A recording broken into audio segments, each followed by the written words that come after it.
തെന്നലിന്നലയിൽ എന്നേശുവിൻ സ്വനം സാന്ത്വന മന്ത്രണമായി എൻ കാതിനോരം. തെന്നലിന്നലയിൽ എന്നേശുവിൻ സ്വനം സാന്ത്വന മന്ത്രണമായി എൻ കാതിനോരം. വന്നണയുമീ നേരം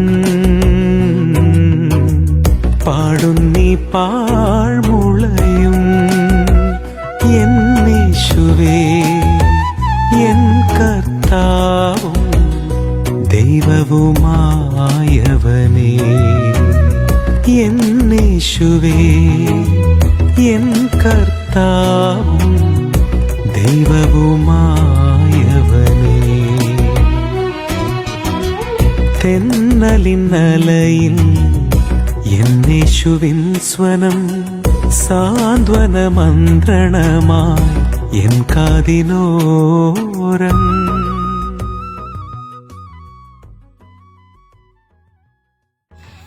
നല്ല വചനം പേജിലൂടെ ഈ നിലയിൽ ഒരു പുതുവത്സര സന്ദേശം ഞങ്ങളെല്ലാ ബഹുമാന്യ ശ്രോതാക്കളെയും കേൾപ്പിക്കുവാൻ ഈ നിലയിൽ അവസരം ലഭിച്ചതിൽ ഞാൻ ദൈവത്തിന് സ്തോത്രം ചെയ്യാം. സംഭവ ബഹുലത നിറഞ്ഞ 2025 വിടവാങ്ങുവാൻ ഇനിയും ഏതാനും മണിക്കൂറുകൾ മാത്രമാണ് അവശേഷിക്കുന്നത്. ഒരുപാട് ഓർമ്മകളെ, വേദനകളെ, സങ്കടങ്ങളെ, സന്തോഷാനുഭവങ്ങളെ ഒക്കെ സമ്മിശ്രമായി ഇടകലർത്തിക്കൊണ്ട് ഒരു സമരസം കൂടെ നമ്മെ വിട്ട് ഓടിമറയുക. നമ്മൾ ഒരിക്കലും കണ്ടില്ലാത്ത 2026 പ്രഭാതം പൊട്ടിവിടരുവാൻ തുടങ്ങുന്നു. ആ പ്രഭാതത്തിലേക്ക് ദൈവം അനുവദിച്ചാൽ നാം വിശ്വാസത്തിന്റെ കാൽച്ചുവടുകൾ വയ്ക്കുവാൻ തുടങ്ങുകയാണ്. പിന്തിരിഞ്ഞു നോക്കി 2025 ദൈവം ചെയ്ത നന്മകളെയും 2026 ദൈവം അനുവദിക്കുന്നെങ്കിൽ ദൈവം നമുക്ക് നൽകുവാൻ പോകുന്ന ദൈവികമായ നടത്തിപ്പിനെയും ഓർത്ത് ദൈവത്തിന് സ്തോത്രം അർപ്പിച്ചുകൊണ്ട് ഈ ജീവിതയാത്ര ഈ നിലയിൽ തുടരുവാൻ ദൈവം നമ്മെ സഹായിക്കുന്നതിൽ ദൈവത്തിന് സ്തോത്രം ചെയ്യാം. വളരെ വേഗത്തിൽ എന്റെ ഓർമ്മയിൽ ഓടിയെത്തുന്ന ഒരു വചനഭാഗം ഈ സമയത്ത് ഉദ്ധരിപ്പാൻ ഞാൻ ആഗ്രഹിക്കുകയാണ്. ആവർത്തന പുസ്തകം അത് മോശ എഴുതിയതാണ്. ആവർത്തന പുസ്തകത്തിന്റെ 30 മുതലുള്ള അധ്യായങ്ങൾ വായിക്കുന്നു. കനാൻ ദേശത്തേക്ക് ഇസ്രായേലിനെ കൊണ്ടെത്തിക്കുവാൻ അവരുടെ നെടുനായകനായി അവരെ മരുഭൂമിയിൽ 40 വർഷക്കാലം നടത്തിയ മോശ പിസ്കയിൽ കയറി. പിസ്ക കൊടുമുടിയുടെ ഔന്നത്യത്തിൽ മോശ നിന്ന് ദൈവവുമായി അഭിമുഖമായി സംസാരിച്ചു. അങ്ങനെ അഭിമുഖമായി സംസാരിച്ച സമയത്ത് ദൈവം മോശയോട് ഒരു പ്രസ്താവന പറഞ്ഞു. കഴിഞ്ഞ 40 വർഷമായി ജനത്തെ നീ മിസ്രയീമിൽ നിന്ന് മരുഭൂമി വഴിയായി നടത്തിക്കൊണ്ടുപോകുന്നു. നിന്റെ തല ഉയർത്തി ഈ കനാൻ ദേശം നീ വളരെ സന്തോഷത്തോടെ ദർശിക്കുക. നിനക്ക് അവിടെ പ്രവേശിക്കാൻ കഴിയില്ല എന്ന് പറഞ്ഞു. അങ്ങനെ തന്റെ കണ്ണ് തുറന്ന് വിദൂരതയിൽ വിരിഞ്ഞു കിടക്കുന്ന കനാൻ ദേശം കൺകുളിർക്ക് മോശ കണ്ടു. പിസ്കയിൽ വെച്ച് മോശ മരിച്ചു. ദൈവം അവനെ സംസ്കരിച്ചു. ഈ സംഭവത്തിന് തൊട്ടു മുമ്പ് ദൈവദാസനായ മോശ ഇസ്രായേലിനെ അനുഗ്രഹിച്ച അനുഗ്രഹവാക്യങ്ങളാണ് ഈ 30, 31, 32 അധ്യായങ്ങൾ രേഖപ്പെടുത്തിയിരിക്കുന്നത്. അതിലെ ഒരു വാക്യാംശം ഇങ്ങനെയാണ്: ഇസ്രായേൽ ജനത്തെ നോക്കി 12 ഗോത്രങ്ങളും അവരെ കൂടാരമടിച്ച് മരുഭൂമിയിൽ കൂടി മാറി മാറി അവർ സഞ്ചരിച്ച് ഏതാണ്ട് കനാൻ ദേശത്തിന്റെ അതിരോളം എത്തിച്ചേർന്ന ഈ സമയത്ത് മോശ വിടവാങ്ങാൻ പോകുന്നു. ഇസ്രായേൽ കനാനിലേക്ക് പ്രവേശിക്കാൻ പോകുന്നു. 2 വ്യത്യസ്ത അനുഭവങ്ങളുടെ സമ്മിശ്രമായിരുന്ന വികാരം അതിന്റെ തിരതള്ളൽ മോശയുടെ ഹൃദയത്തിലുണ്ടായി. ഇസ്രായേലിനെ മോശ അനുഗ്രഹിച്ച് അനുഗ്രഹവാക്യങ്ങൾ പറയുകയാണ്. 12 ഗോത്രങ്ങളെയും അനുഗ്രഹിക്കുന്നുണ്ട്. അങ്ങനെ പറഞ്ഞു വരികയിൽ അദ്ദേഹം ഒരു വാക്ക് പറഞ്ഞു, യെശൂരൂന്റെ ദൈവത്തെ പോലെ മറ്റൊരുത്തനുമില്ല. ഇതാ അവന്റെ സഹായകനായി ആകാശത്തൂടെ മേഘാരൂഢനായി വരുന്നു. പുരാതനായ ദൈവം നമ്മുടെ സങ്കേതം കീഴിലോ ശാശ്വത ഭുജങ്ങൾ ഉണ്ട്. വളരെ അനുഗ്രഹിക്കപ്പെട്ട ഒരു പ്രസ്താവന. ഇവിടെ ദൈവത്തെ സംബോധന ചെയ്യുന്ന യെശൂരൂന്റെ ദൈവം എന്നാണ്. യെശൂരൂൻ എന്ന പേരിന്റെ അർത്ഥം ഇസ്രായേൽ എന്നാണ്. ഇസ്രായേലിന്റെ ദൈവം നൽകിയൊരു ഓമന പേരാണ് യെശൂരൂൻ എന്ന് പറയുന്നത്. ഇവിടെ മോശ പറയുകയാണ്, യെശൂരൂന്റെ ദൈവത്തെ പോലെ മറ്റൊരുത്തനുമില്ല. അവൻ തന്റെ സഹായത്തിനായി ആകാശത്തൂടെ മേഘാരൂഢനായി വരും. പ്രിയമുള്ളവരെ, നമ്മുടെ വാഴ്ത്തപ്പെട്ട ദൈവത്തിന്റെ അനുഗ്രഹിക്കപ്പെട്ട വചനങ്ങൾ മോശ പറയുമ്പോൾ ഇസ്രായേലിനോട് നിബന്ധിപ്പിച്ച് പറയുകയാണ് യെശൂരൂന്റെ ദൈവം. 4-5 കാര്യങ്ങൾ വളരെ വേഗത്തിൽ ഞാൻ നിങ്ങളുടെ ഓർമ്മയിലേക്ക് കൊണ്ടുവരുവാൻ ആഗ്രഹിക്കുകയാണ്. 2025 നാം വിട പറയുകയും 2026 വിശ്വാസത്തിന്റെ കാഴ്ചകൾ നാം വെക്കുകയും ചെയ്യും. 2025 മുഴുവൻ, അതായത് ജനുവരി മാസം 1-ാം തീയതി മുതൽ ഡിസംബർ 31 വരെ നമ്മെ നടത്തിയ ദൈവത്തിന്റെ വഴികളെ നമുക്ക് വിചിന്തനം ചെയ്യുമ്പോൾ മോശ പറഞ്ഞ അതേ വാചകമാണ് നമുക്ക് ഓരോരുത്തർക്കും പറയാൻ സാധിക്കുന്നത്. മോശ പറയുകയാണ്, യെശൂരൂന്റെ ദൈവത്തെ പോലെ മറ്റൊരുത്തനുമില്ല. ഈ യെശൂരൂൻ എന്ന് പറയുന്നത് ഇസ്രായേലിന്റെ ഓമന പേരുകൾ ഒന്നാണ്. God has A very specific relationship with this people. ദൈവത്തിന്റെ ജനവുമായി ദൈവത്തിന് അഭേദ്യമായിരുന്ന ഒരു ബന്ധമുണ്ട്. ആ ബന്ധമാണ് ഈ യെശൂരൂന്റെ ദൈവം എന്ന പേരിൽ നിലനിൽക്കുന്നത്. 40 വർഷക്കാലം മരുഭൂമിയിൽ കൂടി മുമ്പോട്ട് വന്ന ഈ ജനവും ദൈവവുമായിട്ടുള്ള ബന്ധം തികച്ചും അഭേദ്യമായ വാത്സല്യമുള്ള ഒരു ബന്ധമാണ്. ഇനി രണ്ടാമത് ഞാൻ പറയാൻ ആഗ്രഹിക്കുന്നത്, ഈ ജനം 40 വർഷക്കാലം മരുഭൂമിയിൽ നടക്കുകയാണ്. ബഹുപുരുഷാരമുണ്ട്. ഏതാണ്ട് 20 ലക്ഷത്തോളം വരുന്ന ആളുകളുണ്ട്. 20 വയസ്സിന് പ്രായമുള്ളവരായി യുദ്ധപ്രാപ്തനായി എണ്ണപ്പെട്ട പുരുഷന്മാർ തന്നെ 5 ലക്ഷമുണ്ട്.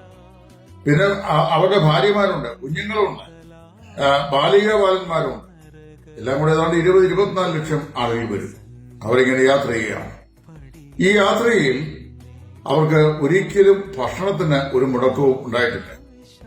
ഞങ്ങൾക്ക് ഭക്ഷിപ്പാൻ ആര് തരും എന്ന് വളരെ വിഷണ്ണരായി അവർ മോശിച്ചു. ദൈവം ആകാശത്ത് നിന്ന് ശക്തന്മാരുടെ ഭോജനമായി മന്ന പൊഴിച്ച് അവർക്ക് സമൃദ്ധിയായി കൊടുത്തു. അവർ സംതൃപ്തരായി, അത് തിന്ന് തൃപ്തരായി. ഞങ്ങൾക്ക് തിന്നുവാൻ ഇറച്ചി ആര് തരും എന്നവർ ചോദിച്ചു. കടലിൽ നിന്ന് കാടകളെ വരുത്തി മണൽത്തരി പോലെ മരുഭൂമിയിൽ ദൈവം അവയെ വിതറി അവർ ഭക്ഷിച്ച് തൃപ്തരായി തീർന്നു.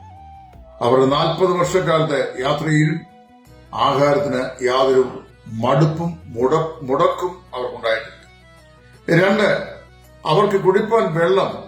ആ വെള്ളം അവർക്ക് ഒരു സ്ഥലത്ത് മാറായുടെ അനുഭവം അവർക്കുണ്ടായി. വെള്ളം കുടിക്കാൻ കഴിഞ്ഞില്ല. ജനം പിറുപിറുത്തു. എന്നാൽ ദൈവം പാറയെ അടിക്കാൻ കൽപ്പിച്ചു. പാറ പിളർന്നു. അവിടുന്ന് സുന്ദരമാകുന്ന വെള്ളം പൊട്ടിപ്പറന്നു. സമൃദ്ധിയായി പാറയുടെ വിടവിൽ നിന്ന് ഒഴുകി വന്ന വെള്ളം അവർ കുടിച്ചു. ഭക്ഷിപ്പാൻ ആഹാരത്തിന് മുടക്കം വന്നില്ല. കുടിപ്പാൻ വെള്ളത്തിന് യാതൊരു മുടക്കവും വന്നില്ല. മൂന്നാമതായി ഞാൻ പറയാൻ ആഗ്രഹിക്കുന്നത്, അവര് 40 വർഷക്കാലം യാത്ര ചെയ്തപ്പോൾ വളരെ വ്യക്തമായിട്ടുണ്ട് അവരുടെ കാലിലെ ചെരുപ്പ് തേഞ്ഞു പോയില്ല, വസ്ത്രങ്ങൾ പഴകിയില്ല.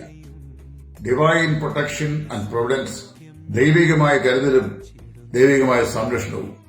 40 വർഷവും മരുഭൂമിയിൽ കൂടെയുള്ള ഈ നടത്തത്തിൽ അവരുടെ കാലിലെ ചെരുപ്പുകൾ തേഞ്ഞു പോയില്ല. എന്ന് മാത്രമല്ല, നമ്മൾ സങ്കീർത്തന പുസ്തകങ്ങൾ വായിക്കുമ്പോൾ 136 സങ്കീർത്തനം വായിച്ച ഈ 40 വർഷക്കാലത്തെ ജീവിതയാത്രയിൽ 31ലധികം നാട്ടുരാജാക്കന്മാരുമായി ഈ ജനത യുദ്ധം ചെയ്യേണ്ടായി വന്നു. അങ്ങനെ യുദ്ധം ചെയ്ത ഈ സമയങ്ങളിലൊക്കെ നമ്മൾ വായിക്കുന്നത് ഇസ്രായേലിന്റെ ദൈവം, യെശൂരൂന്റെ ദൈവം കയ്യിൽ ഉരുപ്പിടിച്ച വാളുമായി ആ ജനത്തിന്റെ മുമ്പാകെ നിന്നു. അവർക്ക് വേണ്ടി യുദ്ധം ചെയ്തു. അവരുടെ പ്രതിയോഗികളെ ദൈവം സംഹരിച്ചു. ജയാളികളായി മരുഭൂമിയിൽ അവരെ നടത്തി വാഗ്ദത്തദേശത്ത് അവരെ കൊണ്ടെത്തിച്ചു. സങ്കീർത്തനക്കാരൻ പറയുമ്പോൾ അവർ ആഗ്രഹിച്ച തുറമുഖത്ത് അവൻ അവരെ എത്തിച്ചു എന്നാണ് പറയുന്നത്. യാതൊരു തുറമുഖം അവർ പ്രത്യാശിച്ചു, ആ തുറമുഖത്ത് ദൈവം അവരെ എത്തിച്ചു. അവർ സന്തോഷത്തോടെ വാഗ്ദത്ത ദേശത്ത് പ്രവേശിച്ചു. ഇനി അതിനേക്കാൾ ശ്രേഷ്ഠമായ മറ്റൊരു കാര്യമുണ്ട്. ഈ 31 നാട്ടുരാജന്മാരോട് യുദ്ധം ചെയ്ത കാര്യം മാത്രമല്ല, 40 വർഷക്കാലത്തെ പ്രയാണത്തിൽ 41 പ്രാവശ്യം അവർ കൂടാരം മാറ്റി അടിച്ചു. പകൽ മേഘസ്തംഭം, രാത്രി അഗ്നിസ്തംഭം. നിഴലായും സൂര്യാഘാതമേറ്റ് അവരുടെ ത്വക്ക് കറുത്തിരുണ്ട് പോകാതെ, പൊള്ളിപ്പോകാതെ അവരെ എയർ കണ്ടീഷൻഡ് ക്ലൈമറ്റിൽ മേഘസ്തംഭത്തിൽ ദൈവം സൂക്ഷിച്ചു. 2 രാത്രിയിലെ അതിശൈത്യത്തിൽ അവർ തണുത്ത് മരവിക്കാതിരിക്കാൻ ദൈവം അവർക്ക് അഗ്നിസ്തംഭം അവർക്ക് നൽകി. പകൽ മേഘസ്തംഭം, രാത്രി അഗ്നിസ്തംഭം. അങ്ങനെ ഒരു ജാതിക്കും ദൈവം ചെയ്തില്ല. ചുരുക്കം പറഞ്ഞു കഴിഞ്ഞാൽ, മിസ്രയീമിൽ നിന്ന് ഇറങ്ങി പുറപ്പെട്ട ജനം 40 വർഷം കൊണ്ടാണ് കനാൻ ദേശത്ത് എത്തിച്ചേരുന്നത്. ഈ 40 ആണ്ടും മരുവിൽ തന്റെ ജനത്തെ അത്ഭുതകരമായി ദൈവം തുടർന്നു. ദൈവം അവരെ പോറ്റി അവർക്ക് ആവശ്യമായ എല്ലാ സ്വർഗീയ കരുതലും സംരക്ഷണവും നൽകി. ഒന്നിനും അവർക്ക് കുറവ് ഉണ്ടായിരുന്നില്ല. പ്രിയപ്പെട്ട ദൈവജനമേ, 2025 അതിന്റെ ആദ്യ യാമങ്ങളിലേക്ക് നിങ്ങളൊന്ന് തിരിഞ്ഞു നോക്കുക. അവസാന നിമിഷം വരെ ഈ ഒരു വർഷം മുഴുവൻ 365 ദിവസവും മറ്റുള്ള ആളുകളെക്കാൾ എത്ര ശ്രേഷ്ഠമായി ദൈവം നിങ്ങളെ നടത്തി. മരണകരമായ പല താഴ്വകളിൽ കൂടിയും ഒരു പക്ഷെങ്കിൽ നിങ്ങൾ നടക്കേണ്ടി വരുമോ എന്ന് നിങ്ങൾ ചിന്തിച്ച് വിഷണ്ണതരായി ഇരുന്നിരിക്കാം. എന്നാൽ ദൈവം നിങ്ങളെ ആ താഴ്വരയിൽ അത്ഭുതകരമായി സൂക്ഷിച്ചു. മരണകരമായ രോഗബാധകളിൽ നിന്ന് ദൈവം നിങ്ങളെ വിടുവിച്ചു. ദൈവത്തിന്റെ കരുതലിന്റെ മേഘസ്തംഭവും അഗ്നിസ്തംഭവും ദൈവം നിങ്ങൾക്ക് തണലായും ദൈവം നിങ്ങൾക്ക് ചൂടായും നൽകി. നിങ്ങൾക്ക് വിരോധമായും നമുക്ക് ഓരോരുത്തർക്കും വിരോധമായും ശത്രു ദുരാലോചന ചെയ്ത ശത്രുതയുടെ ആ എല്ലാ ആലോചനയും അവൻ ദൈവിക ആലോചനയുടെ വാളിന്റെ വായ്ത്തലയാൽ അവൻ വെട്ടിവീഴ്ത്തി. ശത്രുക്കളുടെ മേൽ നമുക്ക് ജയം നൽകി. ഭക്ഷിപ്പാൻ ആഹാരം നൽകി, കുടിപ്പാൻ വെള്ളം നൽകി, ധരിപ്പാൻ വസ്ത്രം നൽകി. അങ്ങനെ നമ്മുടെ ജീവിതത്തില് ആവശ്യമായതെല്ലാം നൽകി. ഒരുപക്ഷെങ്കിൽ പിന്തിരിഞ്ഞ് നോക്കുമ്പോൾ നമ്മൾ ആഗ്രഹിച്ചതൊക്കെ നമുക്ക് ലഭിച്ചു എന്ന് വരികയില്ല. നമ്മെക്കുറിച്ച് ദൈവം ആഗ്രഹിച്ചതെല്ലാം ദൈവം മുടക്കം കൂടാതെ യാതൊരു ബുദ്ധിമുട്ടും ദൈവം ഉണ്ടാക്കുകയില്ല. മാനസികമായ സംഘർഷങ്ങളുടെ നടുവിൽ ശാന്തിയും സമാധാനവും കർത്താവ് നൽകി. ഒറ്റപ്പെടലിന്റെ അനുഭവങ്ങളിൽ കർത്താവിന്റെ സഹിത്വം അവൻ നമുക്ക് നൽകി. കൂരിരുൾ താഴ്വരയിൽ വെളിച്ചമായി അവിടുന്ന് വർദ്ധിച്ചു. മരണനിഴൽ താഴ്വരയിൽ നമ്മുടെ കൂടെ കൂട്ടാളിയായി അവൻ നമ്മുടെ കൈക്ക് പിടിച്ച് നടന്നു. ആ താഴ്വരയുടെ അപ്പുറത്തേക്ക് നമ്മളെ ജയാളികളായി കൂട്ടിക്കൊണ്ടുപോയി. ചുരുക്കം പറഞ്ഞു കഴിഞ്ഞാൽ 2025 പല പ്രയാസങ്ങളും നമ്മുടെ ജീവിതത്തിൽ ഉണ്ടായി എന്നുള്ളത് ശരിയാണെങ്കിലും അതിനെയെല്ലാം വിജയകരമായി അതിജീവിക്കുവാൻ സ്വർഗത്തിലെ ദൈവം നമുക്ക് കൃപ നൽകി നമ്മെ സഹായിച്ചു. അവിടെയാണ് ദൈവത്തിന്റെ കരുണയും ദൈവത്തിന്റെ കൃപയും നമുക്ക് മനസ്സിലാക്കുവാൻ സാധിക്കും. ഇതേ അനുഭവം ഇസ്രായേലിനോട് ബന്ധത്തിൽ പിന്തിരിഞ്ഞു നോക്കിയിട്ട് മോശ പറയുകയാണ്, യേശുവിനോട് ദൈവത്തെ പോലെ മറ്റൊരുത്തരുമില്ല. അവൻ നിന്റെ സഹായത്തിനായി ആകാശയുടെ മേഘാരൂഢനായി വരുന്നു. അവിടെ നാം വായിക്കുകയാണ്, പുരാതനായ ദൈവം നിന്റെ സങ്കേതം, കീഴിലോ ശാശ്വത ഭുജങ്ങളുണ്ട്. പിന്നെയും നമ്മൾ വായിക്കുമ്പോൾ മോശ തന്നെ പറയുകയാണ്, ഒരു കഴുക തന്റെ കുഞ്ഞുങ്ങളെ ചിറകിന്മീതെ ഇരുത്തി പറയുന്ന പോലെ ഞാൻ നിങ്ങളെ എന്റെ ചിറകിന്മീതെ ഇരുത്തി നിങ്ങളെ വഹിച്ചുകൊടുക്കും. ദൈവത്തിന്റെ കരുതലുകൾ എത്ര വലുതായി. ഒരുപാട് ആവലാതികളും പരാതികളും ഒക്കെ പറയുന്ന സ്വഭാവമാണ് മനുഷ്യൻ. എന്നാൽ നമ്മുടെ എല്ലാ പരാതികൾക്കും അപ്പുറത്ത് ദൈവത്തിന്റെ കരുതലുകളും ദൈവത്തിന്റെ സംരക്ഷണവും ദൈവത്തിന്റെ കൃപയും ദൈവത്തിന്റെ സമാധാനവും എത്ര ഐശ്വര്യവുമായി ദൈവം നമ്മുടെ മേൽ വർഷിപ്പിച്ചു. നമുക്ക് വാസ്തവം നമ്മുടെ ഹൃദയം ദുഃഖിച്ചപ്പോൾ നമ്മെ ആശ്വസിപ്പിക്കുവാൻ അവൻ നമുക്ക് സമീപമുണ്ടായിരുന്നു. നമ്മുടെ ഹൃദയത്തിന്റെ നൊമ്പരങ്ങളെ അറിയുവാൻ അവൻ നമ്മോടുകൂടെ ഉണ്ടായിരുന്നു. ദൈവത്തിന്റെ പരിശുദ്ധാത്മാവ് നമ്മെ ആശ്വസിപ്പിച്ച് കൈപിടിച്ച് വഴി നടത്തി. ഈ ദൈവം എത്ര മഹോന്നതനായ ദൈവം. യശൂരൂനെ നീ ഭാഗ്യവാൻ എന്ന് അവനെ അനുഗ്രഹിച്ചുകൊണ്ട് മോശ പറഞ്ഞ അതുപോലെ നമ്മൾ വാസ്തവത്തിൽ ഭാഗ്യശാലികളാണ്. ഒരു പാട്ടുകാരൻ പാടിയപ്പോൾ ഇപ്രകാരം പാടി, യഹോവ ദൈവമാം വിശുദ്ധ ജാതി നാം, അവൻ അവകാശമാം ജനം നാം, പരദേശികൾ നാം ഭാഗ്യശാലികൾ, ഇതുപോലൊരു ജാതിയുണ്ട്. നാം ദൈവത്താൽ തിരഞ്ഞെടുക്കപ്പെട്ടവർ, കർത്താവിനെ രക്ഷിതാവായി സ്വീകരിച്ചവർ, രക്ഷാനിർണയം പ്രാപിച്ചവർ, നിത്യതയ്ക്കായി വർദ്ധിക്കപ്പെട്ടവർ, പ്രത്യാശയുടെ തുറമുഖത്തേക്ക് വിശ്വാസത്തിന്റെ കണ്ണുകളാൽ ദൂരവേ നോക്കി യാത്ര ചെയ്യുന്നു.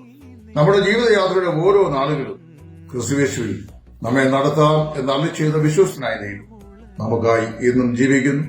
2025 അതിന്റെ ജയാപജയങ്ങളിലൂടെ നമ്മെ വിട്ട് പോവുകയാണ്.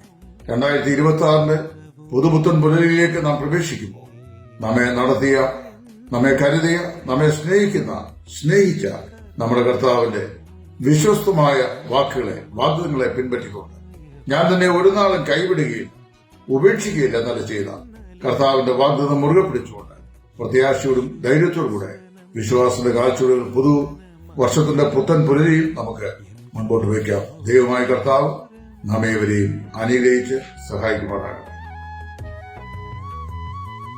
അനാദി നിർണയത്താലെൻ താതൻ സൂനുവയാഗമായി തന്നതാൽ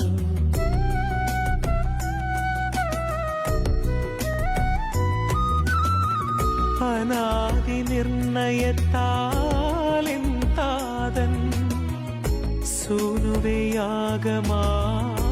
തന്നതാൽ പാപിതൻ വിടുതലായി ശാപനരകവും പരമേശ സന്നിധാന പടിയും തുറന്നേ.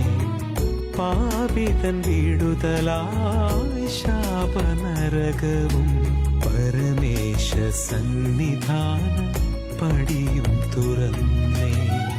തെന്നലിന്നലയിൽ എന്നേശുവിൻ സ്വനം സാന്ത്വനമന്ത്രണമായി എൻ കാതിനോ